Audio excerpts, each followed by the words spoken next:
ሰላም ሰላም ጤና ይስጥልን ክቡራትና ክቡራን እንዴት ናችሁ? በያላችሁበት ሰላምታዬ ድረስ የዝውውር ጉዳዮችን እያነሳን ቆይታን እናደርጋለን።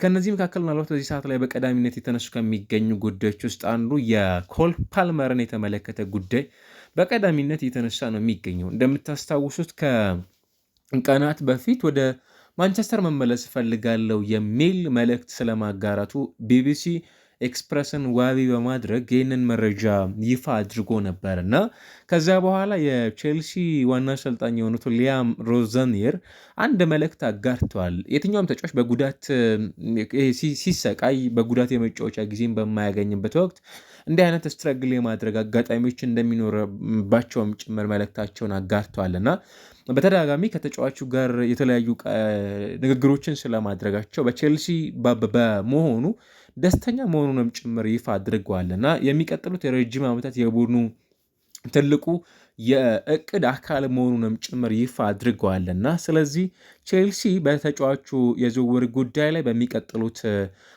ዓመታት የቼልሲ ቡድን እቅድ አካል እንጂ ከክለቡ ጋር የሚለያይበት አንዳች ምክንያት እንደሌለም ጭምር ይፋ አድርጓል። ስለዚህ ኮል ፓልመር ወደ ማንቸስተር መመለስ እፈልጋለሁ ብሎ እየተናፈሰ የሚገኘው መረጃ እዛ ኦልሞስት የሚቆይበት እድል በጣም ሰፊ መሆኑንም ጭምር ይፋ አድርገዋል።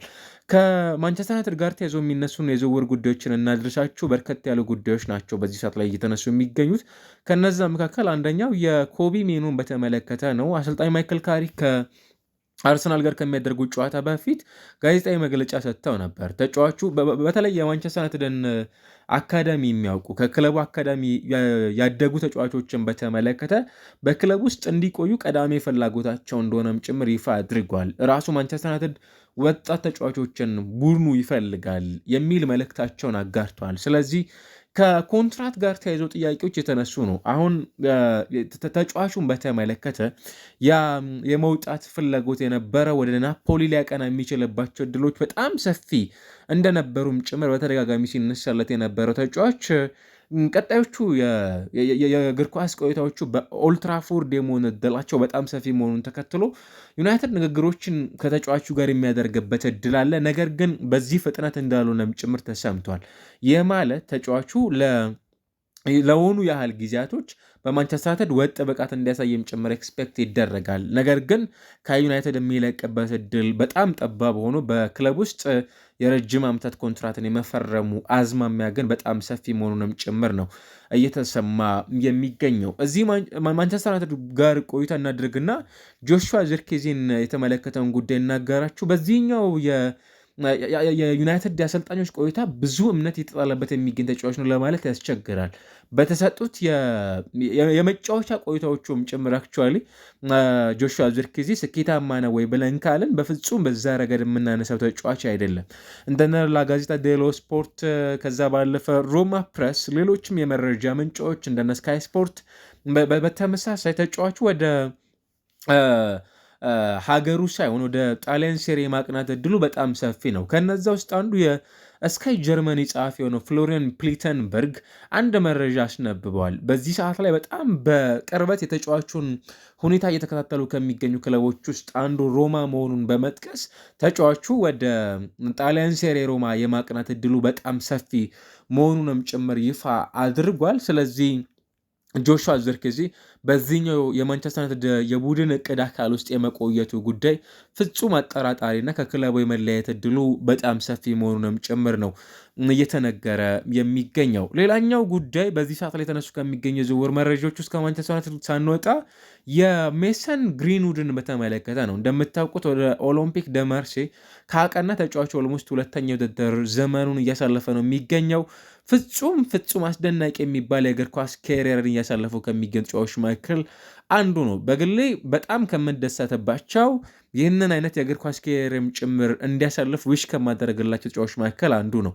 የብቃት ጥያቄ በፍጹም የማታነሱበት ነገር ግን በምታውቁት መልኩ በተለይም ደግሞ ከሴክሹዋል አቢዩዝ አድርጓል የሚል ጥያቄ ተነስቶበት ስለነበረ በእግር ኳስ ካሪየሩ ከቀድሞ ወይም ከልጅነት ክለቡ ማንቸስተር ዩናይትድ ጋር መለያየቱን እናስታውሳለን። ከዛ በኋላ ዳግም ወደ ኦልትራፎርድ የመመለስ እድል አለው ተብሎ ባለፉት 24 ሰዓታት እየወጡ በሚገኙ የዝውውር መረጃዎች ውስጥ የተመለከትናቸው ከሚገኙ ተጫዋቾች መካከል አንዱ ሆኗል። እንግዲህ የሜሰን ቆይታ ምናልባትም በእንግሊዝ ብሔራዊ ቡድንም ጭምር ከሚጠበቁ ተጫዋቾች መካከል አንዱ ሆኖ የተመለከት ነው እንገኛለን። ለምሳሌ አራተኛው እንግሊዝ ተጫዋች ነው። በኦሎምፒክ ደ ማርሴይ ከሚጫወቱ ተጫዋቾች እንደነ ኤጋን ሬሌ፣ አንጀል ጎሜዝ፣ ኢታን ንዋኔሪ፣ ራሱ ሜሰን በዛ ቡድን ውስጥ ቆይታን እያደረገ ነው የሚገኘው። ምናልባት በ26 ጨዋታዎች 26 ጎሎች ላይ ተሳትፎ አድርጓል። 20 ጎሎችን አስቆጥሮ 6 ለግብ የሚሆኑ ኳሶችን አመቻችቶ ማቀበል ችሏል እና እንደ አንድ የእግር ኳስ ተጫዋች እያሳለፈው የሚገኘው የኦሎምፒክ ማርሴይ ቆይታ በጣም ከሚደነቁለት የውድድር ዘመናት መካከል አንዱ መሆኑንም ጭምር እያስመለከተን ይገኛል ማለት እንችላለን። ከማንቸስተር ዩናይትድ ወጣ ስንል የኤሊዮት አንደርሰንን ጉዳይ አንዱ ነው። ስቲል አሁንም በዝውውሩ ሂደቱ ላይ ከኖቲንጋም ፎረስት ይለቃሉ ተብለው ከሚጠበቁት ተጫዋቾች መካከል አንዱ ሆኗል በቀዳሚነት። መች ነው ዝውውሩን የሚያጠናቀው የሚለው ጉዳይ ከሚጠበቁት መካከልም ጭምር የሚነሳ ተጫዋች ሆኖ እየተመለከት ነው እንገኛለን። ሌላኛው የዝውውር መረጃችን የሚሆነው በዚህ ሰዓት ላይ የተነሱ ከሚገኙ የዝውውር መረጃዎች ውስጥ አንዱ የሚሆነው ቼልሲ ከዚህ ቀደም በአስቶን ቪላ ከምናውቃቸው ተጫዋቾች መካከል አንዱ እንደሆነ ይታወቃል። ምናልባት በዩቬንቱስ የተሳካ ጊዜን አሳልፈዋል ለማለት ያስቸግራል። እኔ በጣም ወጣት ነገር ግን ከክለቡ ጋር እንዴት በነዚህ የወጣትነት እድሜው ተስማምቶ የእግር ኳስ ካሪየሩ የተሻለ ማድረግ እንዳልቻለም ጭምር ሳስበው በጣም ከሚደንቁ ተጫዋቾች መካከል አንዱ ነው። ዳግላስ ሉዊዝ በጣም ወጣት የሚባል ተጫዋች ነው። ስቲል ደግሞ በጣም ድንቅ ነበረ። ምናልባት ሚኬል አርቴታ እንደነ ዴክላን ራይስ ያሉ ተጫዋቾችን ወደ ክለቡ በቋሚነት ከማዘዋወሩ በፊት ወደ ክለቡ ማምጣት ይፈልጋቸው ከነበሩ ተጫዋቾች መካከል አንዱ ነው።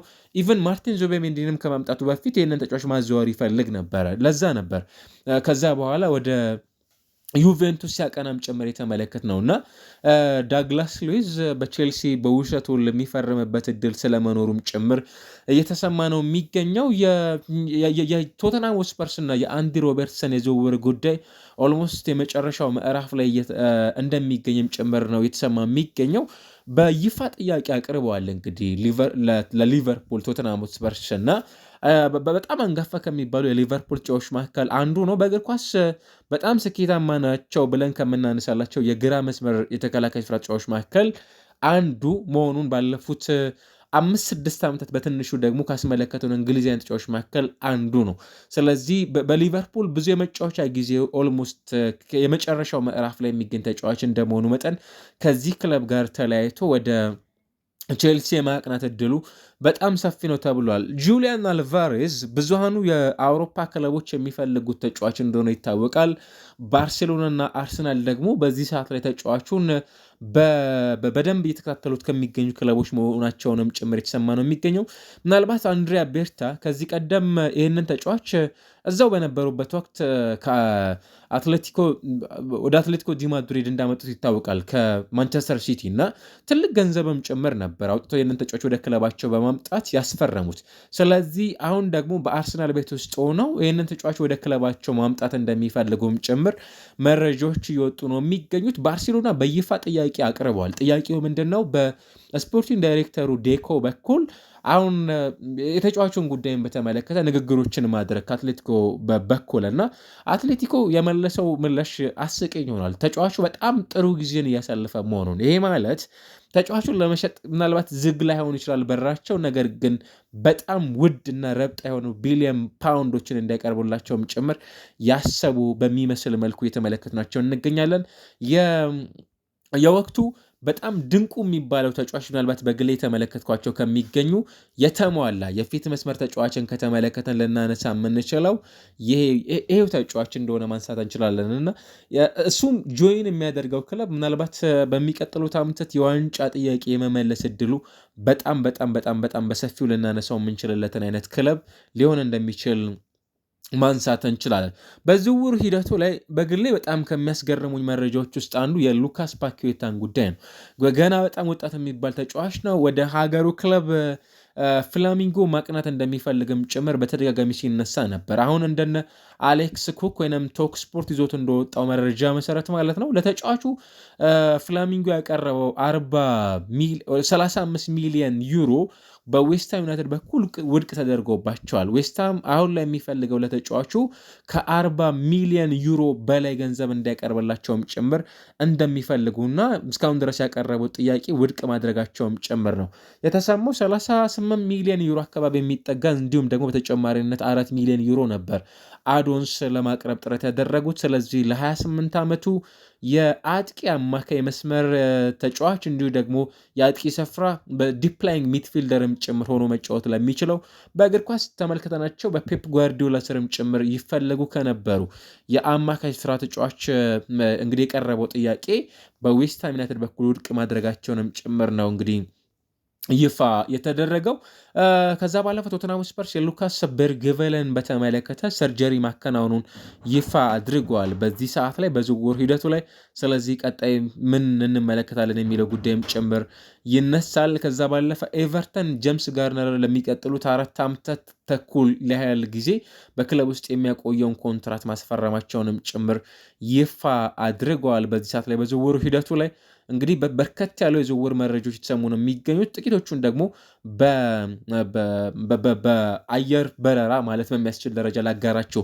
የሊቨርፑል የመስመር አጥቂ ስፍራ ተጫዋች የሆነው ሞሐመድ ሳላ በሪያል ማድሪድ ይፈልጋል የሚል መረጃዎች ሲወጡ ነው የሚገኙት።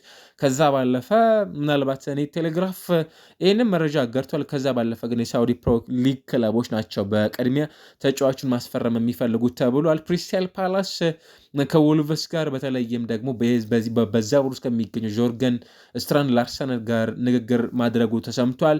የ25 ዓመቱን ተጫዋች ለማስፈረም ቀዳሚ ምርጫቸውን ያደረጉት የዣን ፊሊፔ ማቴታ ቆይታ እርግጠኛ መሆን ስላልቻሉም ጭምር ነው የሚሉ መረጃዎች ይወጡ ነው የሚገኙት። ከዚያ ባሻገር በዚህ ሰዓት ላይ ምናልባት የተሰሙ ከሚገኙ ዝውውር መረጃዎች ውስጥ አንዱ አርሰናል የ16 ዓመቱን የተከላካይ ስፍራ ተጫዋች ላጎ ማቻዶን ከብራዚሉ ክለብ ኮረንቲያንስ ማስፈረሙን ይፋ አድርጓል። በዝውውር ሂደቱ ላይ ከሚሰሙ የዝውውር መረጃዎች ውስጥ አንዱ ነው። በጣም በርካታ የሚባሉ የዝውውር መረጃዎች በመውጣት ላይ ይገኛሉ። ስቲል እስካሁን ድረስ ያልተጠናቀቁ የመጠናቀቅ ዕድላቸውም ጭምር ደግሞ በጣም ሰፊ የሆኑ ጉዳዮች ማለት ነው። ስለዚህ ዝውውሮች በጣም በተቃረቡበትና የመጠናቀቅ ዕድላቸው በጣም ሰፊ በሆነባቸው አጋጣሚዎች ደግሞ ወደ እናንተ እያደረስኩኝ ቆይታን አደርጋለሁ። ምናልባት የጨዋታ ጥቆሞችን ላድረሳችሁና መረጃ ላጠናቅ። እንግሊዝ ፕሪሚየር ሊግ 23ኛ ሳምንት መርሃ ግብሮች ቀጥለው ይከናወናሉ። በጣም ተጠባቂ የሚባሉ ጨዋታዎች ዌስትሃም ዩናይትድ ከሰንደርላንድ ቀን 9 ሰዓት ተኩል ላይ የሚከናወን ጨዋታ ነው። በእንግሊዝ ፕሪሚየር ሊግ ከሚጠበቁ የዚህ ሳምንት የጨዋታ መርሃ ግብሮች ቀን ላይ የሚከናወን። ከዚያ ባሻገር ደግሞ ሌሎች በርከት ያሉ ጨዋታዎች ይከናወናሉ። በርንሌ ከቶተንሃም ስፐርስ ምሽት 12 ሰዓት ላይ፣ ፉልሃም ከብራይተን፣ ማንቸስተር ሲቲ ከወልቭስ፣ በርንሞስ ከሊቨርፑል ምሽት 2 ሰዓት ላይ የሚደረግ ጨዋታ ሲሆን ዕለተ እሁድ የሳምንቱ ተጠባቂ ጨዋታ ማንቸስተር ዩናይትድ ከአርሰናል ምሽት 1 ሰዓት ተኩል ላይ የሚያደርጉት ጨዋታ በትልቁ ይጠበቃል። ኒውካስል ከአስቶን ቪላ፣ ክሪስታል ፓላስ ከቼልሲ፣ ብሬንፎርድ ከኖቲንጋም ፎረስት በዚህ ሳምንት የሚከናወኑ 23ኛ ሳምንት የእንግሊዝ ፕሪሚየር ሊግ የጨዋታ መርሃ ግብሮች ናቸው ማለት ነው። ለፔጁ አዳዲስ የሆናችሁ ግን ላይክ፣ ሰብስክራይብ፣ ሼር በማድረግ አብሮነታችሁን እንድታሳዩኝ ጠይቃለሁ። መልካም ጊዜ እንዲሆንላችሁ ተመኘው።